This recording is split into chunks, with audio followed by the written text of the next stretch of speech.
नारी शक्ति वंदन महिला सशक्तिकरण की दिशा में ऐतिहासिक कदम। शारदा प्रजापति ने पंचकुला मनसा देवी में प्रेस कॉन्फ्रेंस कर दी जानकारी। पंचकुला से विशाल मोत्रा की रिपोर्ट। शक्ति वंदन अभियान हेतु ये आप सबको यहाँ बुलाया गया है और इसके बारे में प्रधानमंत्री जी से हमें जो भी सुविधाएं महिलाओं के लिए उन्होंने जो भी हमें सुविधाएं दी है उसके लिए पहले तो माननीय प्रधानमंत्री जी का मैं बहुत बहुत धन्यवाद देती हूँ।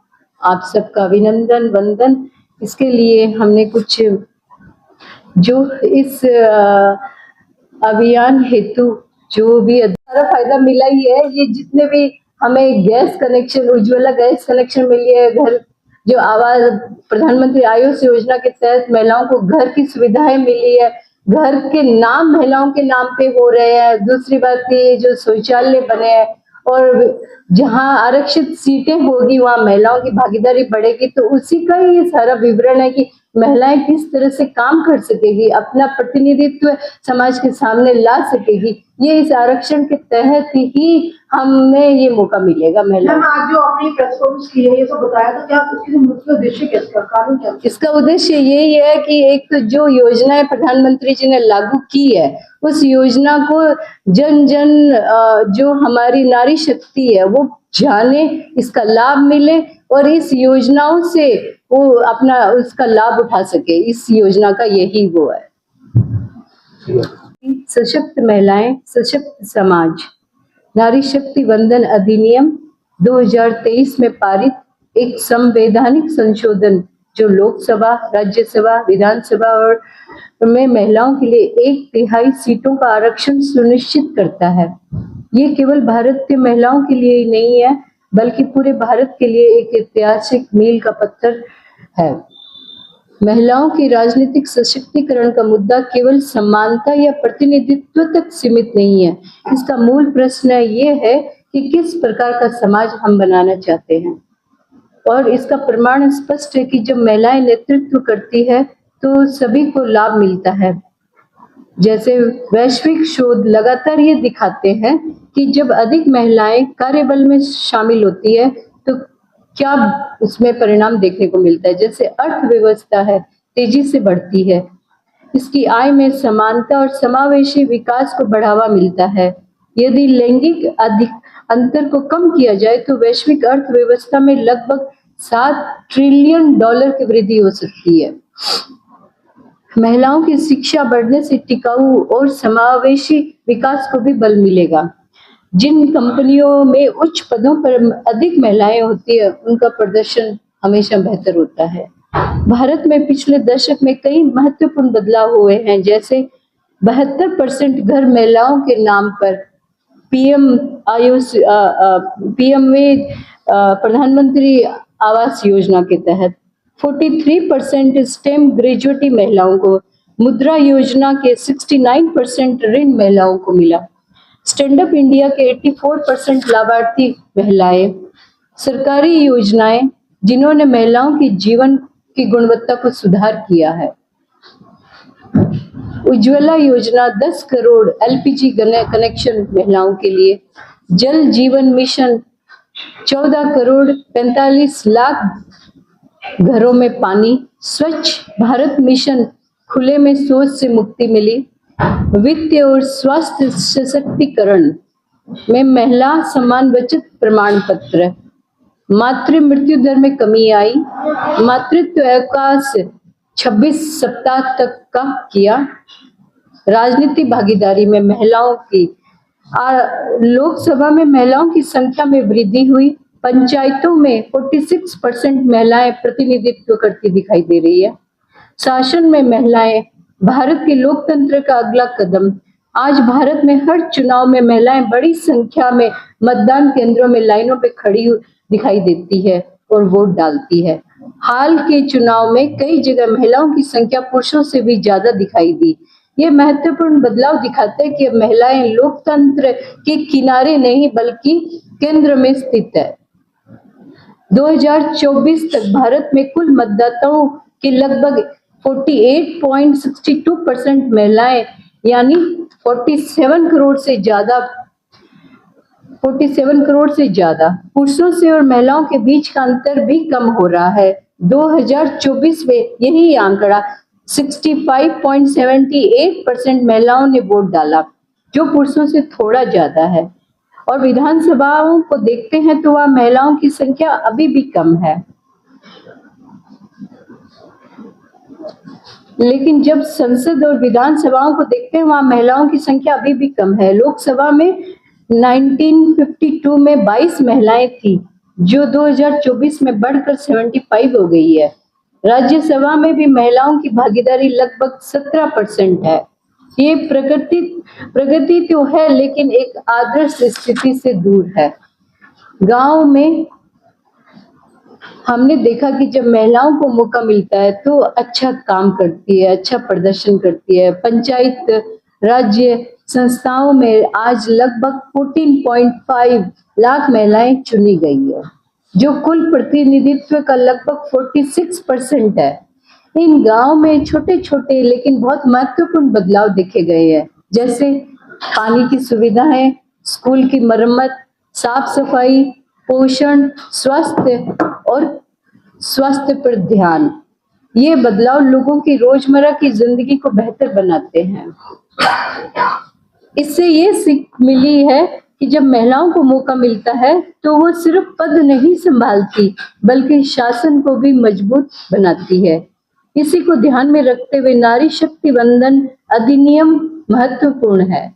इस कारण के तहत लोकसभा और राज्य विधानसभाओं में महिलाओं के लिए 33% सीटें आरक्षित की जाएगी, जिससे SC और ST सीटें भी शामिल है। इससे महिलाओं की भागीदारी के साथ साथ उनका प्रतिनिधित्व भी बढ़ेगा।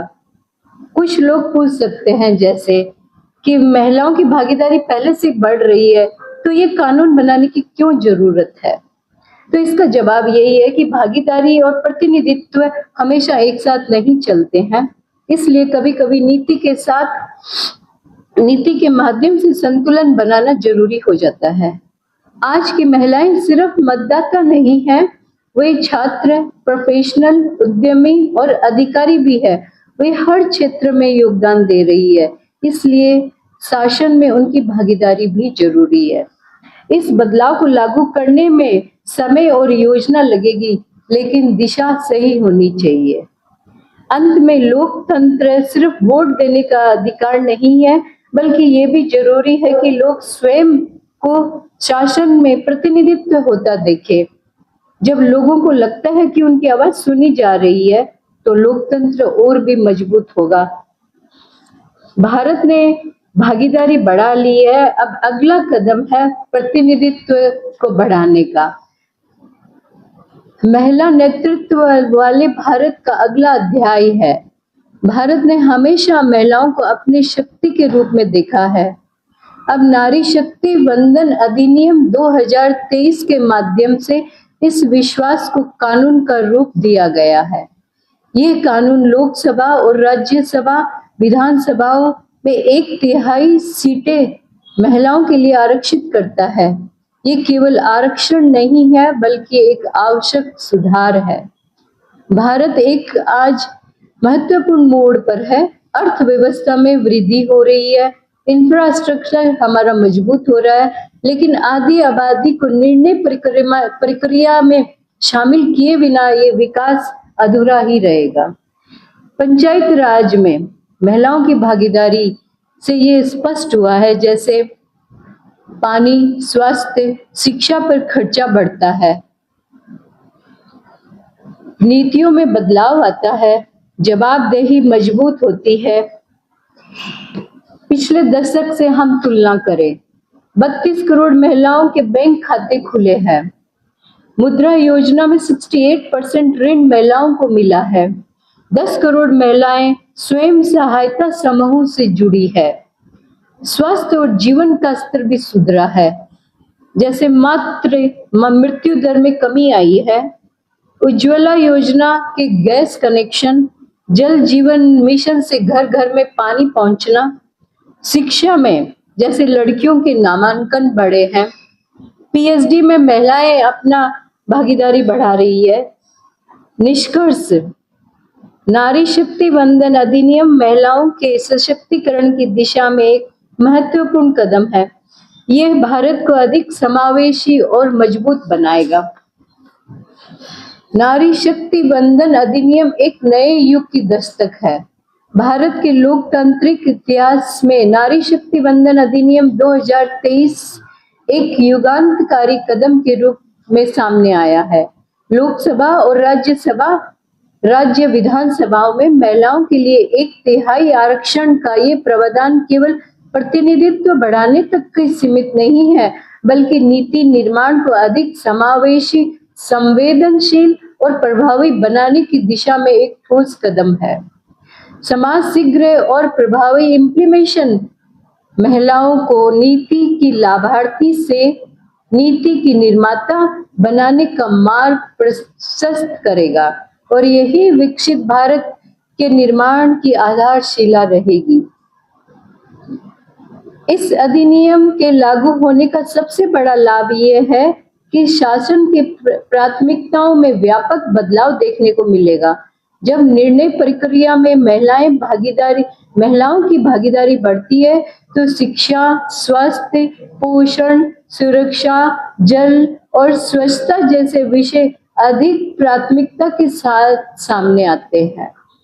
स्थानीय निकायों में महिलाओं के आरक्षण का अनुभव पहले ही ये दर्शा चुका है कि महिलाएं प्रतिनिधित्व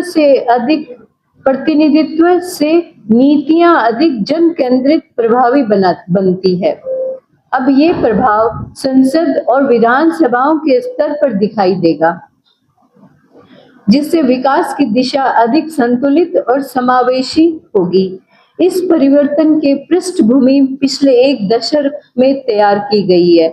प्रधानमंत्री नरेंद्र मोदी जी के नेतृत्व में महिलाओं के सशक्तिकरण को एक व्यापक और जीवन चक्र आधारित दृष्टिकोण से देखा गया है। जैसे बेटी बचाओ बेटी पढ़ाओ अभियान ने सामाजिक सोच में सकारात्मक बदलाव किया है। लड़कियों की माध्यमिक स्तर की नामांकन दर 80.2% तक पहुंच गई है।